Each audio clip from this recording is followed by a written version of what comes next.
Tonight, travel experts are telling NewsNation how to plan ahead for holiday travel despite the CDC request for everyone to stay home. This comes just 6 days before Thanksgiving. We'll share 3 things to keep in mind if you're traveling. But first, new numbers from AAA show millions of Americans may not follow that CDC recommendation. AAA employees predict nearly 2.5 million Americans will fly somewhere for Thanksgiving over the next week, which is down from more than 4.5 million last year. Also, more than 47.5 million Americans are expected to drive.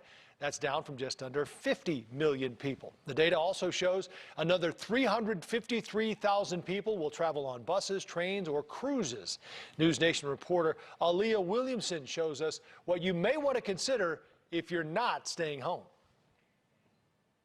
A AAA survey done last week by 895 Ohioans found that 81% of people believe traveling during COVID is a risk and plan to stay home this Thanksgiving. Well, my parents are older and they'll have to play a part in the COVID crisis. 40% of respondents said they're not traveling because of COVID concerns, while 60% say they weren't planning to travel anyway. My son and I are staying home. We do it every year. It's no big decision.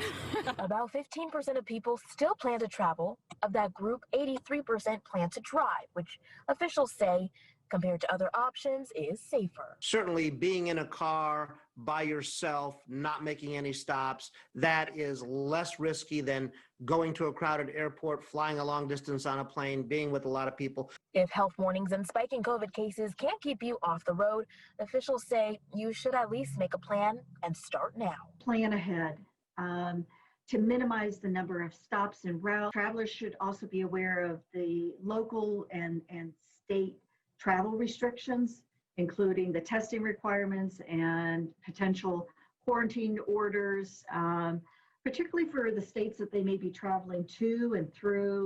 Aaliyah Williamson, NewsNation, Dayton.